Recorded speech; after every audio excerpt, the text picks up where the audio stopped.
Hi, everybody. I'm Candid Stanisci of CFL Talk. Welcome to the Spanglish World Network on Zingo TV, channel 250. And of course, please remember to download the Zingo TV app at the respective app stores for iOS and Android devices. While you download, make sure you rate and leave a comment. Both apps are absolutely free.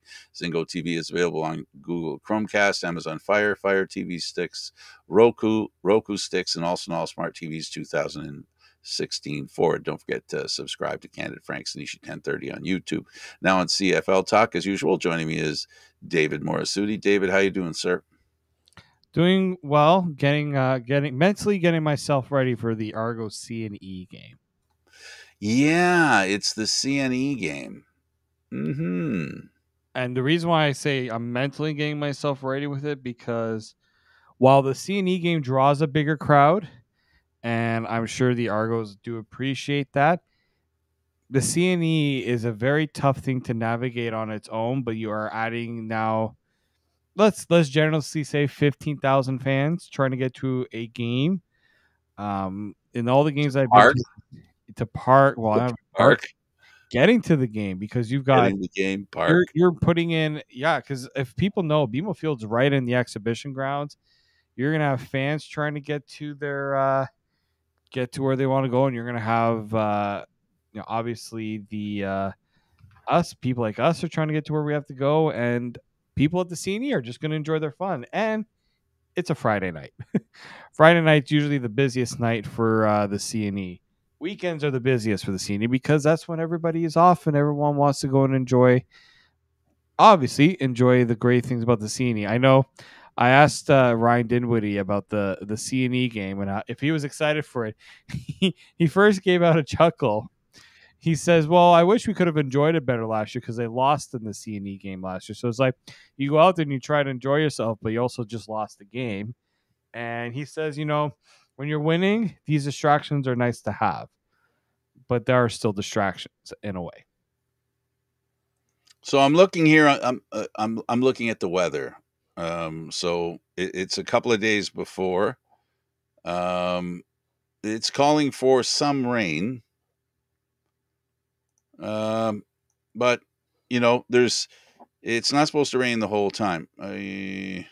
Anyway, it'll be fun, and there's a lot of indoor stuff you can do at the CNE while it's raining, and then of course there's a ride you can go on. We had a chance at the last game to see. Well, the last game we saw, the lights all on, and it looks like a lot of fun, and it's going to be a lot of fun. And it's the end of summer, and this is what the CNE is all about. And while it's the end of summer, it's the introduction time wise to the real tough part and important part of the Canadian Football League season. We have, of course, because the CNE is on and we know that it ends on Boxing Day, it's only around for a couple of weeks. Not Boxing Day, my goodness. Uh, Labor Day. What am I thinking? It's Christmas to me anyway.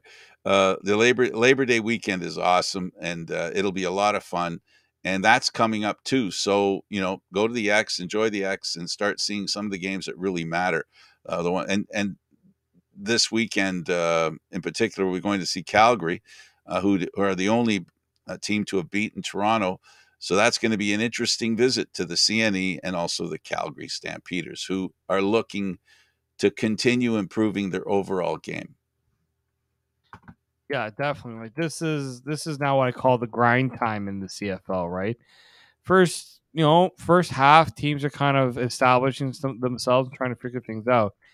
This is where teams start to separate themselves, whether they want to be playoff teams, contenders, whether they want to cement themselves as contenders. Like this is going to be this is the time where you really have to figure out, you know, what you want to be as a team. And there's some teams that still haven't done that yet. And there's teams that know that they got a little bit more work to do to get there. So will be interesting to see how which teams take advantage of you know bye weeks near the end of the season, maybe off days. How many teams are going to get impacted by shorter schedules now? Like they're going to try to fit in games. Um, it's a totally different situation you find yourselves going into the final part of the year. So it's around mid-season, and we might as well have a couple of conversations in regards to the mid-season. And I think one key factor, statistics have been released that the Argos, Lions, and Alouettes, coincidentally the three largest cities in the Canadian Football League and in Canada, um, their ticket sales are up 20%. Yeah, the three teams that have always been kind of the big talking points when it comes to attendance, BC, Toronto, and Montreal. Well, the CFL put out today that average game day revenue for the Argos, BC, and Lions is the Lions and the Montreal Alouettes is up 26% year over year through week 10. So like this is also obviously when game the summer months is always when they're looking to try to get the most out of the viewership and people coming in through the gates. And we didn't find out. That was the one thing someone had asked me was, what was the attendance at the Argo game in the last Argo game? I still don't know. They didn't announce it. Somebody had said it was around 12 to 13,000. I mean, I said, okay, you might know that one, but no one told us, and I can't confirm that. I don't think it was that small. I'm looking actually at the CNE game for tickets because I'm seeing some fans saying they can't get an Upper Bowl ticket for the Argos game. And at the last game, the Upper Bowl wasn't full. There was a lot of seats available. Now, again, the CNE game is usually the best draw. How many would you say it adds for the CNE for the Argos? A couple thousand? Yeah, maybe. So if they're averaging between 13,000 to get 15, 16,000, that's good for Toronto. I know other people are going to say, well, BC can get close to 30. I've seen other teams get into the 25 range. I know Hamilton had 21, and that's considered a good number. Like Argos would love to get to 20, but you got to start somewhere. And I think this has been one of the better seasons in terms of having a consistent crowd. They haven't gone below 10,000, which that was abysmal when they were getting under a 10,000. You really see it in the stands. You're starting to see it getting a little bit better this year. I don't know. I just I saw more fans on the other side of the field where there weren't that many in other weeks, right? The way I saw it, and there were more people across the field, and I didn't notice that the near side, which is where we're at, was any emptier than it normally is, if I can say that. So yeah, I think they're improving with attendance, and I think it's important that people understand the Canadian Football League is paying for mistakes that they made in the past, and pick your mistake. When it comes to the Toronto Argonauts, the team not having a home for a long time, uh, playing on the road for a big part of the season one year. The schedules have been things that fans have really lamented. So and that's just with the Argos. The rest, the Canadian Football League, we can talk.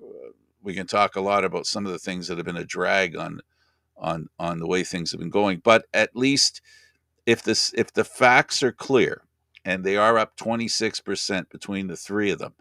Now, I would assume that BC is probably the one, doing the best.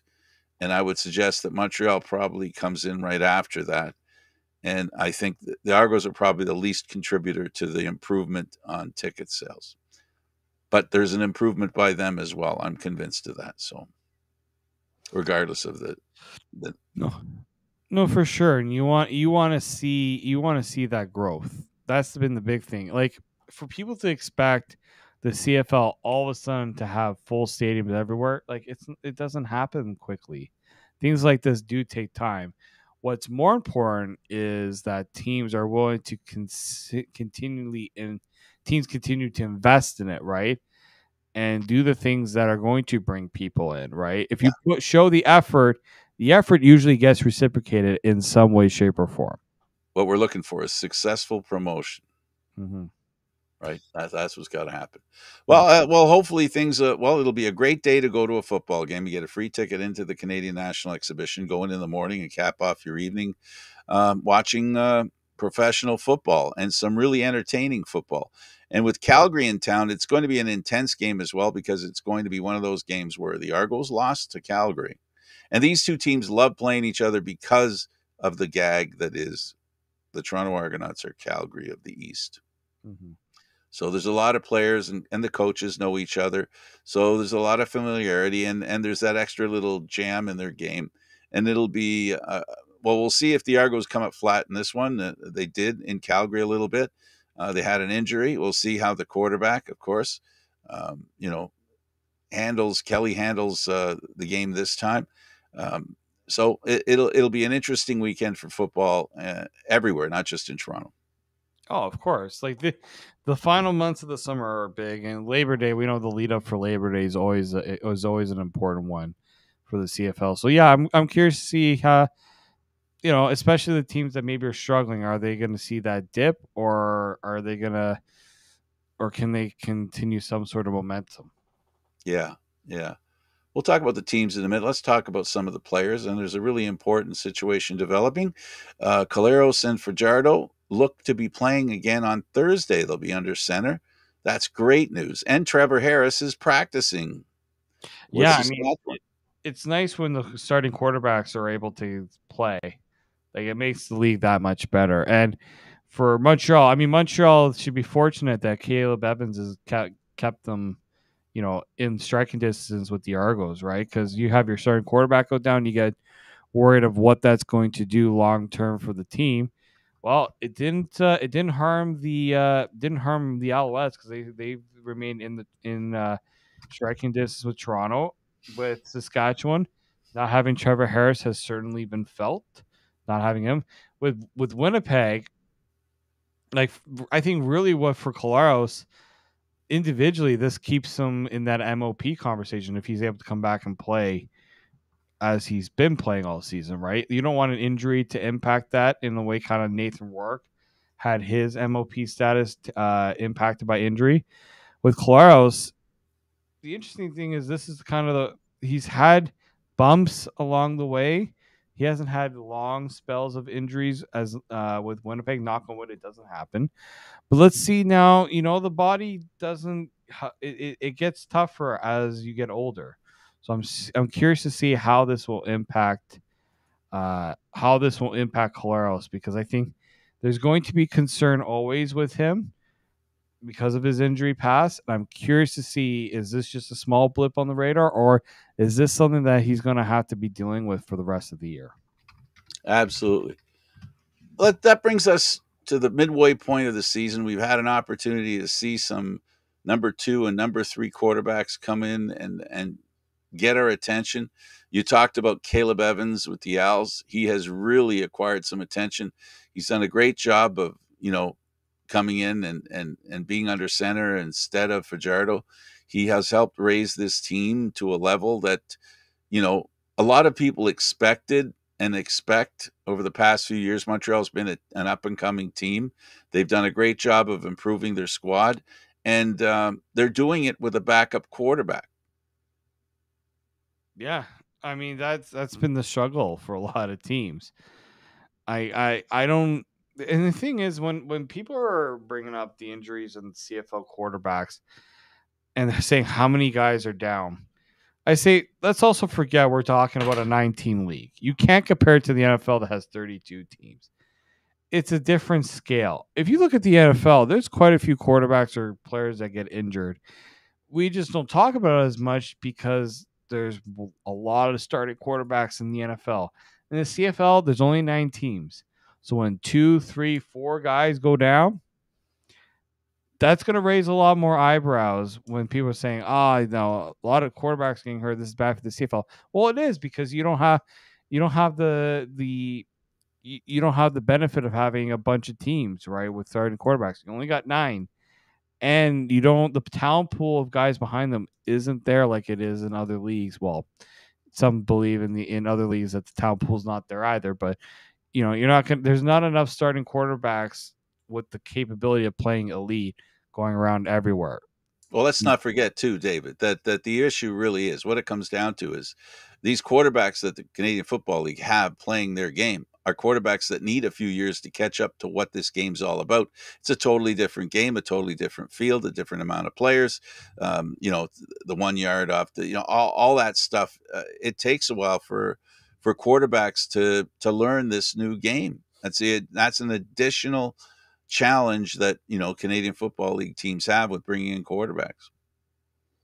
Yeah, exactly. I mean, there was no, and people always say, "Oh, why aren't teams, why aren't teams bringing in the Canadian quarterbacks?" Because what's the benefit to them, right? You go for the best talent available at that position. You don't necessarily care too much about what their nationality is. Well, Nathan Rourke kind of, I think, opened the door a little bit more and saying, there are good Canadian quarterbacks out there, regardless of what, Absolutely. right? So, yep. Trey So, Ford, I think he's shown there is potential there. Is he ready yet? I don't think so. It's only his second year in the league, and he hasn't even played that much, right? He's had injuries. He hasn't even gone into games because coaching decision hasn't put him in games. So we're seeing the door being open. Actually, I'm there's a call tomorrow with Nathan Rourke's brother Curtis York. He's kind of the next Canadian quarterback that people are keeping their eyes on. So they're out there. There's not many of them because we're not developing them here in Canada. A lot of these guys, I mean, Trey Ford was developed up here, but the Rourkes went to Ohio. A lot of them are going down south because that's where, unfortunately, that's the best development path, which is not a bad thing because if you get a good quarterback out of him, he's Canadian, you market yourself a little bit better. Look at what Nathan Rourke's, what he's done in the preseason. A lot of eyeballs are on the fact that he's a Canadian, and that's kind of, I think, taking away a little bit of that stigma of the Canadian quarterback a little bit more every time you see him on the field. absolutely. So we've got Caleb Evans of the Owls who's been doing a really good job. You mentioned Trey Ford, a Canadian, who finally is getting a chance to show what he can do, and he helped Edmonton win their first game. And then there's Drew Brown, which doesn't fit into the category of really what I wanted to talk to, or the new up and coming quarterbacks. But what he's done is with his play, he has made himself an impactful kind of quarterback that could be desirable on other rosters somewhere where they need a quarterback. He has proved to be a really good quarterback, offensively speaking, and of course, his ability to protect the ball and make smart decisions. Yeah, for sure. But that's always going to be the challenge with that position. It's always like that. So I totally get it for sure. Then, of course, we have Dustin Crum, who we saw,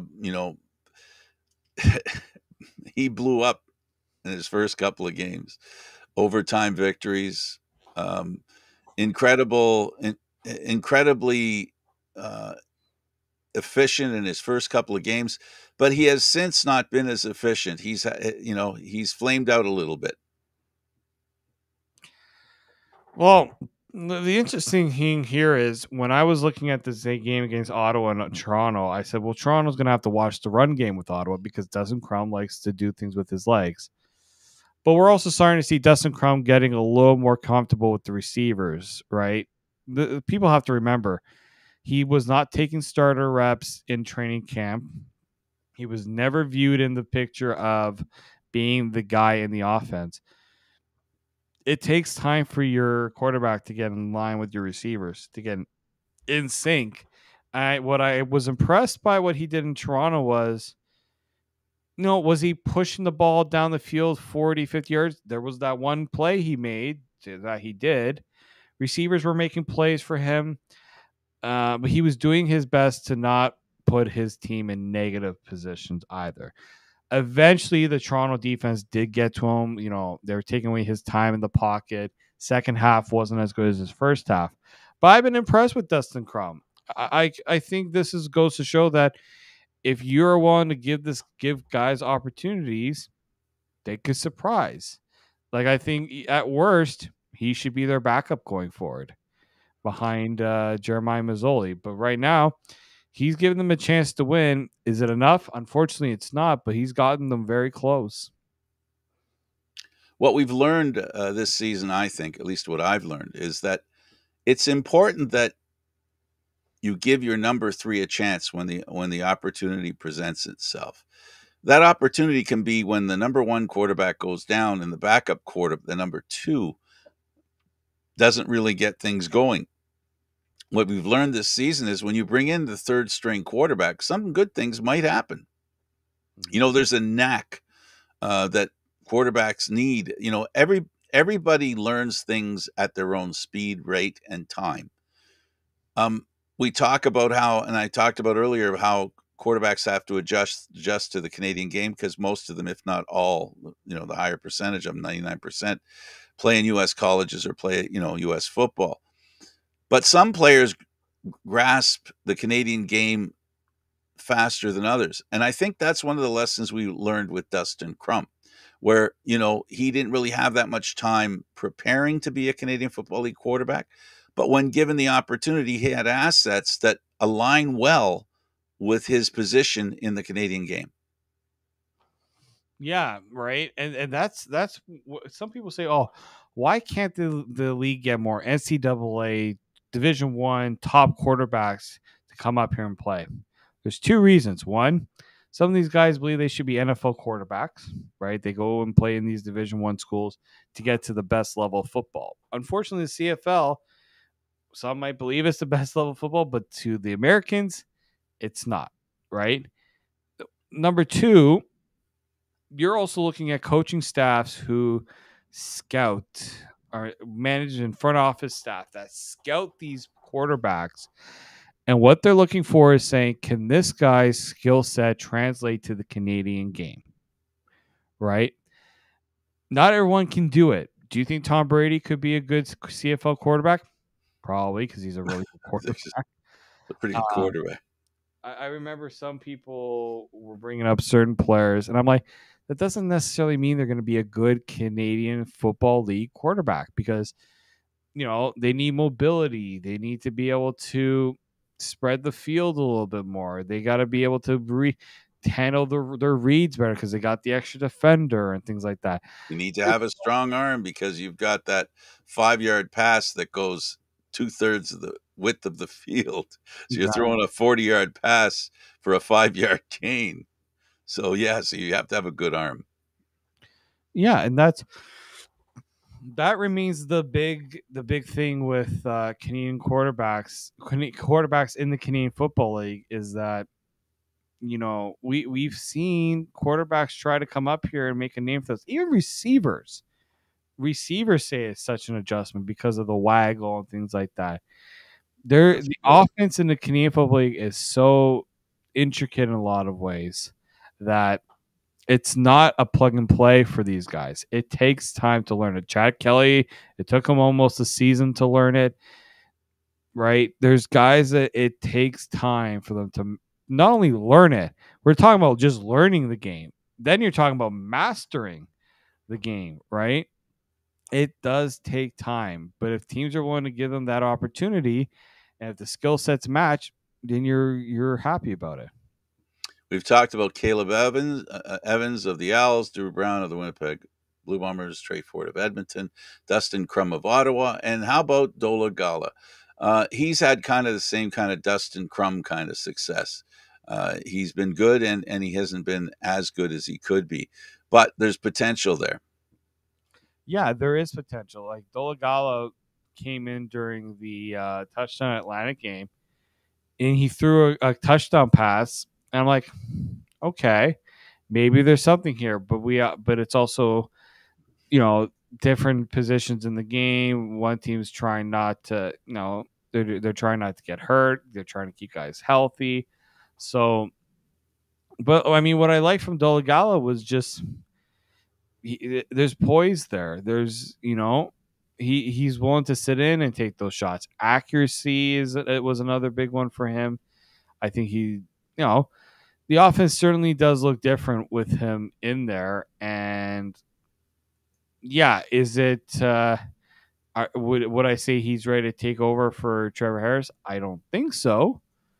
But what I did see was a quarterback that went up against a really good defense, right?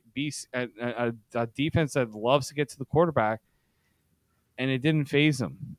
It did not phase him at all. So, I credit him, and that's not an easy game to win. You get off to a good start, you build a lead. That was important. Would I've liked to see more than 3 points in the fourth quarter if I'm a Saskatchewan fan? Yes, especially when BC was trying to make that comeback. But they made sure that BC was not going to. They did their best to take away BC strengths, and so yeah, I think Dolagala. Let's see how long he can keep this team going, because right now they're in the driver's seat when it comes to third place in the West. A playoff spot. Yeah, Yeah. and the most important characteristic that we've learned over the years, and what's becoming more and more clear, and what's important, is that quarterbacks can't lose the game for the team. They've got to protect the ball, not throw any interceptions, be smart with the ball, and avoid turnovers. And Dalagala has done that pretty well. Another guy who's had a great start, but also right now, he's got a book on him a little bit. That's Taylor Powell of Hamilton. He's the last guy I want to talk about anyway.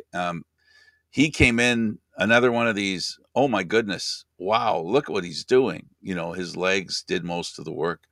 And his devil may care attitude. I don't know, a full season of Taylor Powell is going to be hard to see, because I'm not sure that he could survive a full season with the way he plays, because he loves to run erect, standing up. So that's one of the things that Taylor's going to have to learn in the Canadian Football League. That could be, you gotta worry about that.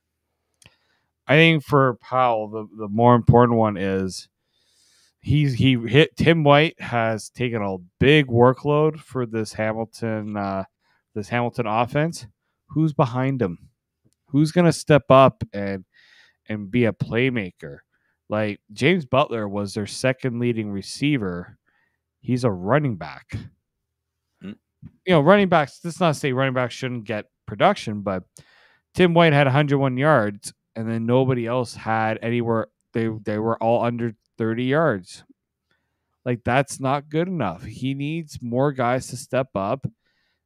Now, they're also, the play calling is different. He's not taking huge shots down the field. Not really.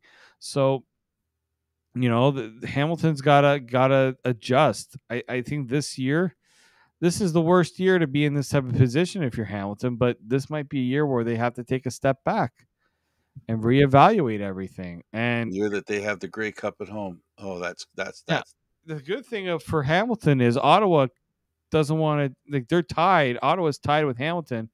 Hamilton has the game in hand. They can still sneak into the playoffs. So, like, the important thing for Hamilton right now is keep yourself in the mix. Don't let the stay crossover. ahead of Calgary. Stay ahead of Calgary, right? Right now they are barely, right? Because they still have a game in hand on Calgary. But I think the worst part about what's going on with Hamilton right now is their 1-4 record at home. You want to take advantage of your home games, because it's a lot harder to win on the road. And so I think if you're Hamilton with your Taylor Powell, you got to find a way to get more out of your offense. It's tough because they're throwing in their third string quarterback, but this is the hand they're dealt with right now. And they bring in, now they got Scott Milanovich taking over for Tommy Condell. So I don't know how much it's going to really change, considering Milanovich has been here since the start of the year. What's he going to implement that's different? I don't know.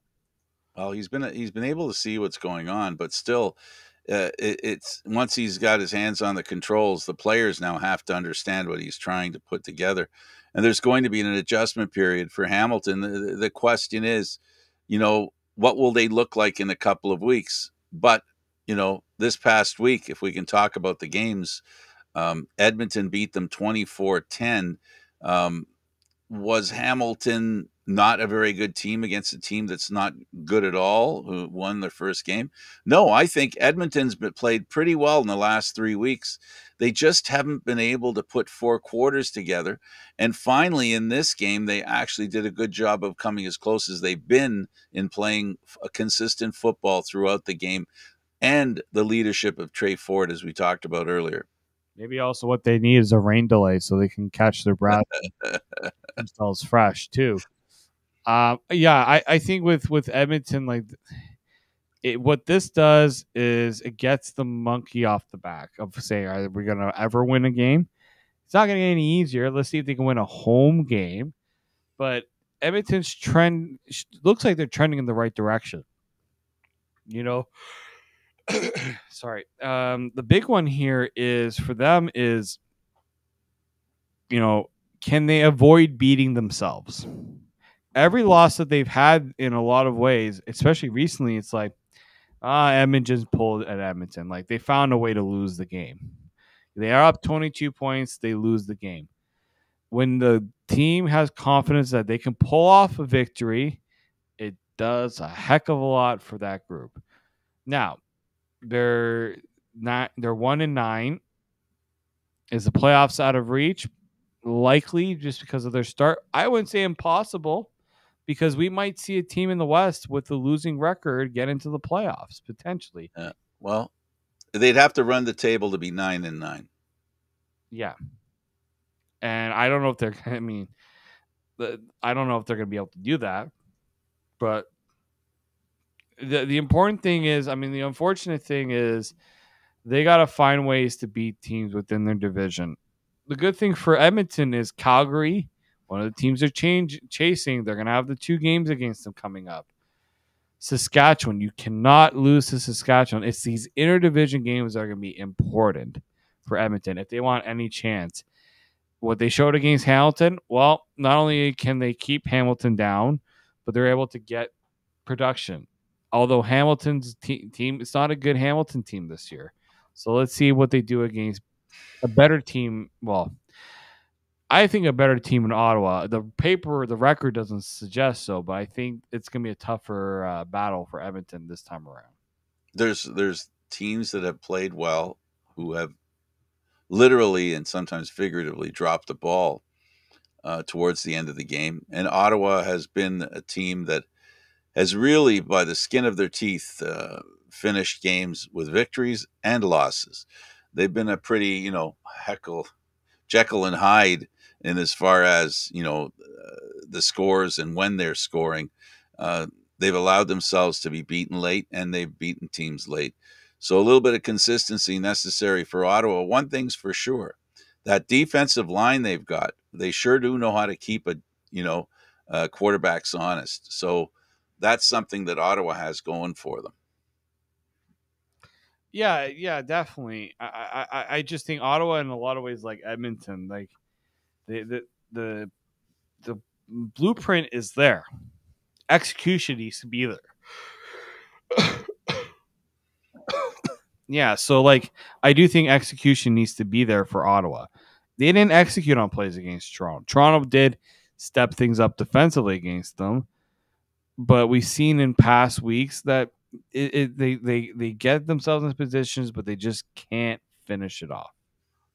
If you don't play consistently, and you can't give teams, especially good teams, windows towards victories. And this is, again, the reason why Toronto is 7-1 is because when given the opportunity, they strike. And that's what you can't do against good teams. And as a team that maybe is looking to improve, the biggest improvement you can make is be consistent. And Ottawa hasn't been, but I really like that team. I think they're a team that a couple of changes here, there, a little luck as well. With how things work out with injuries and stuff. I think they can be really competitive. And the same thing's true for Hamilton.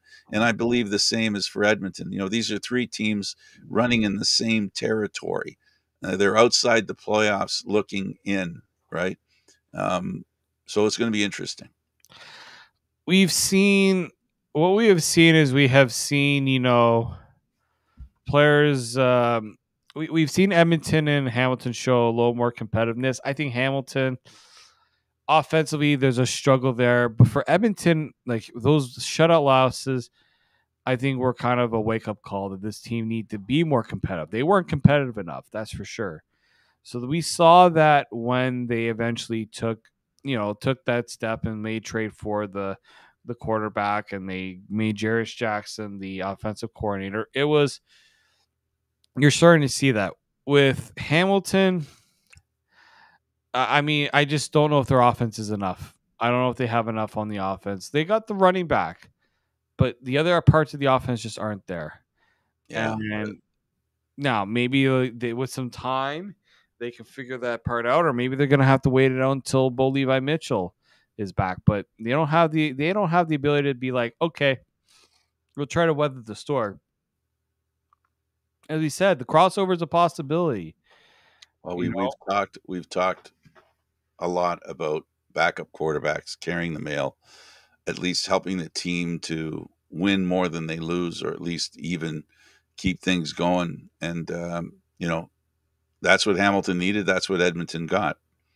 So that game 24-10 for Edmonton. That was the Thursday game. On Friday night football. The Winnipeg Blue Bombers beat the Calgary Stampeders 19-18. What a game. The receptions in this game, there was one after the other. I think it was probably the best of all four games. This was the most entertaining receiving game that I watched. It was amazing. It was an incredible game, and down to the wire it went. And unfortunately, Calgary fell short. yeah, unfortunately, and again, this is another. It's just another one of those teams where I think offensively there's just a gear missing. There's no. I don't know if there's a better way to say it. Right? This is just a team that offensively doesn't have that explosiveness. They got to score a touchdown. They've scored what, one touchdown in the last 3 games, 4 games. Right? Like Offensive touchdown. I look about the game against Toronto because I got to see them really close there, and it's like nothing like that makes me worried about playing a Calgary team. Like Toronto beat themselves in that game, and I talked to them, and they said we beat ourselves in a lot of ways. Yeah, Calgary tried their best to not make mistakes, but they weren't pushing the envelope really too much. And that's unfortunate because that's not the Calgary we've come to know. That's a team that should be feared. That's used to be feared, and that's not happening anymore. Once you take the rushing game away from them, and you force Jake Mayer to be the guy, it's not working. The accuracy isn't there. He's not able to get a lot from his receivers, unfortunately. And yeah, the touchdowns aren't there. Your quarterback needs to start throwing touchdowns. And their defense, like the Even defense, the running game, a running into chance the end to zone win. would be nice. Yeah, they allowed 19 points to defense.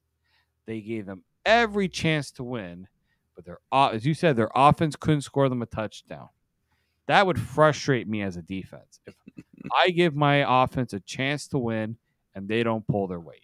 Yeah, it wasn't a question of good field position. They had fair to good field position. So, you know, but teams like Winnipeg, you give them a chance, they're going to take that chance and they're going to run with it. And in the case of Winnipeg, they did just that. I mean, Drew Brown is the story for me as far as the Winnipeg Blue Bombers is concerned. I am amazed at how good he's looked, David. He has looked awesome. I mean, incredible, and he's done it like in that game. He never got a TD. Didn't throw for a TD or anything. And the difference between the two quarterbacks, he didn't throw for a TD. Jake Meyer threw an interception. That's the difference between the two quarterbacks and the contribution they make. The running game for Winnipeg, 80 yards for Brady Oliveira. That's a good day. Kadeem Carey, 28 yards. just to make the point where the offense needs help. It's again the running game. They've got some receivers, but they're not connecting. It's I don't know. Um, it's a real confusion, I think, for them. And then you have Winnipeg and their receivers. Some of the catches they made. My goodness, some of the catches we saw in this game. Yeah, we're like that. I still think that Winnipeg has the best receivers in this league. I think BC gives them a run for their money, but I still do think that BC is close, but Winnipeg just has the numbers. They have Dalton Schoen, they have Kenny Lawler, they have Nick Dembski, they You have can say Kenny Lawler again. yeah, they have Wolotarski. They like you just go up and down the list, and like that is a deep, deep Winnipeg. I'm gonna say Jets for a second. Winnipeg Blue Bombers offense, right? Like that's a tough, tough task for any defense to cover, and it's a quarterback's dream because you got guys that will make plays for you.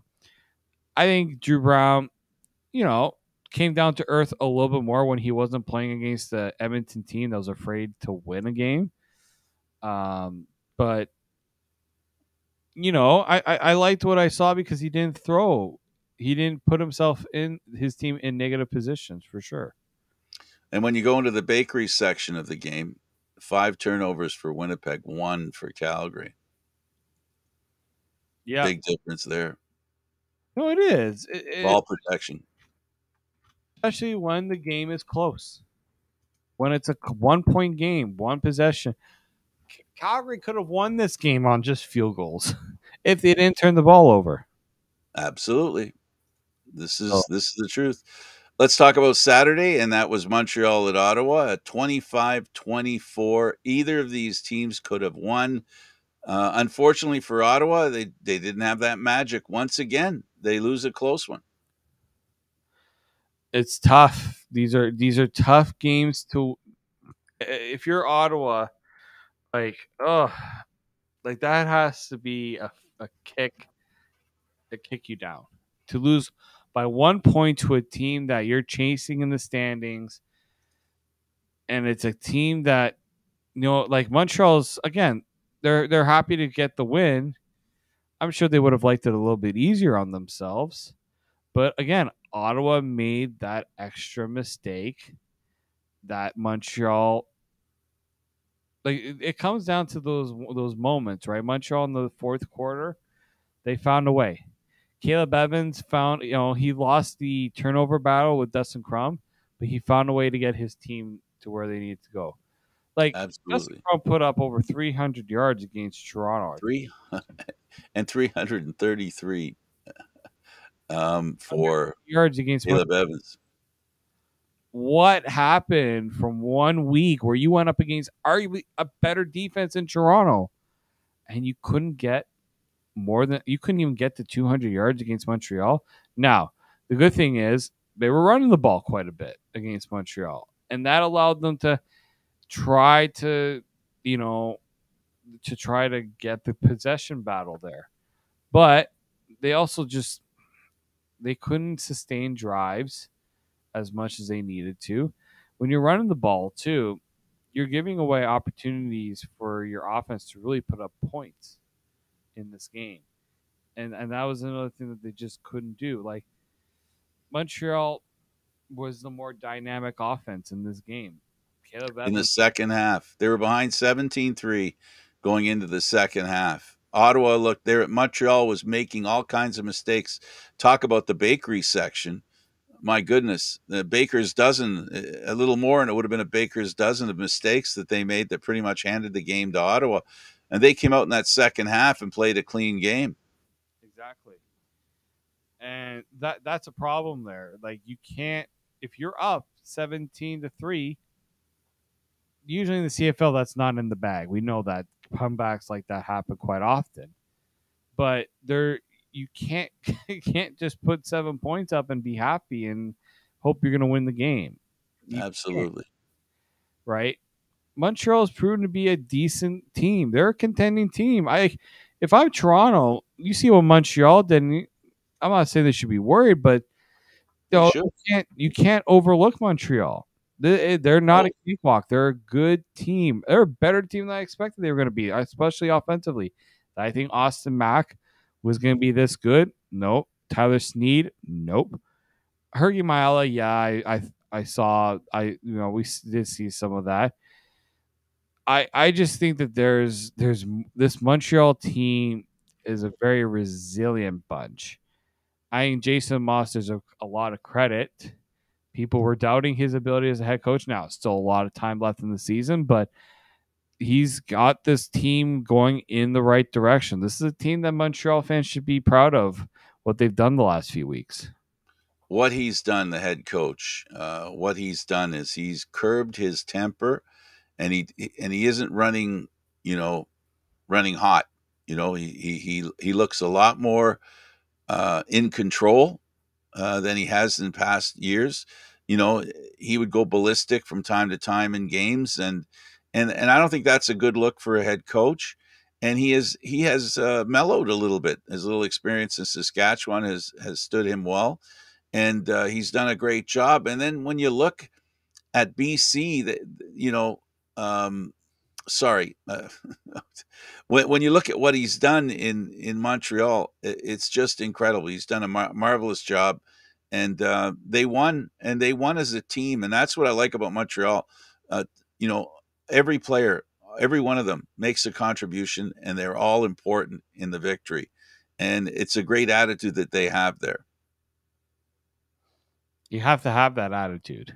Yeah, it's a well coached team, and the team plays very consistent football. That's really important. The next game we'll talk about is BC and Saskatchewan. They lose 34-29. And here's what I'm going to say. We talk about numbers. Vernon Adams Jr. threw four. Are you ready for this? 455 yards, three TDs, one interception, and a loss. Those are winning numbers. Aren't they, though? Usually, You would think. you would think so, but I think that's again goes to show, just the randomness sometimes of the CFL in a lot of ways. Some might suggest a lot of those yards were made at the end of the game when they were well behind, and of course they were being given a little bit more leeway to make passes and stuff. But that yardage, the number itself, is hard to just to align it with the fact that it was garbage time, which some people use as a term. Yeah, and I also think that they were playing with against a Saskatchewan team that, Dolagala stepped up and he needed to in this one. So, I think Saskatchewan were kind of looking for this type of game. This game was kind of No, it's okay. I was just yeah. getting ready for my comment. I also think that when you look at Saskatchewan at BC, there were missed opportunities, even though they put up all those yards and 3 touchdowns. I also think Vernon Adams wasn't 100% healthy either. You saw Yeah, you saw some he limping was limping. like that. That impacts it. That's when he played his best after he started limping. But BC's learning that, what it takes to win these sort of games, right? That, it's a full team effort. Your offense can do a lot, but the other parts have to really come through as well. Emilis's catch, my goodness, there were some really good catches in this game as well. Dolegala, statistically, it's easy to explain why we think he did so well. He had 3 touchdown passes, 0 interceptions. That part of it, I think, is the important factor. So he had as many touchdowns as Vernon Adams, but he didn't throw an interception. Vernon Adams threw one, and there were also some, again, the bakery section here didn't favor BC. No, it didn't. And that's a tough one for BC because, they had the big win against Calgary, trying to reestablish themselves among the top teams in the West. And now a loss like this, the good thing is they kept it close, so they can't feel too hard. They can't be too hard on themselves, but these are games you got to find a way to win, right? Like I think the important thing here is, they can't deviate too much from what they've done offensively, because I think offensively they're such a good team. They just have to they got to clean up things. There's things that they got to clean up, but I think they're in good shape. But a loss like this should remind them of that they're not invincible either. Absolutely. So Saskatchewan wins 34-29 against an inconsistent BC team that destroys its opposition or loses to the opposition. It's amazing how they can be that, inconsistent in that regard.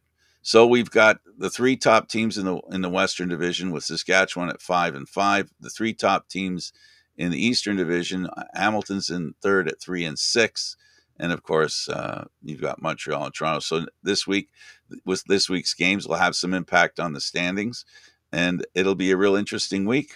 Last word to you, my friend.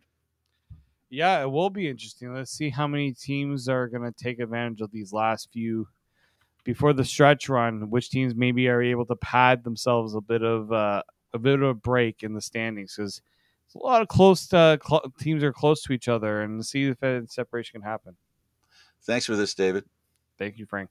For David Morassutti, I'm Candid Frank Stanisci. Thank you for watching CFL Talk, airing live Mondays at 9 p.m. Eastern Standard Time, a special time this week. This show can also be heard on the Spanglish World Radio Network. For CFL Talk, news, entertainment, other sports programming we offer, please check out spanglishworld.ca.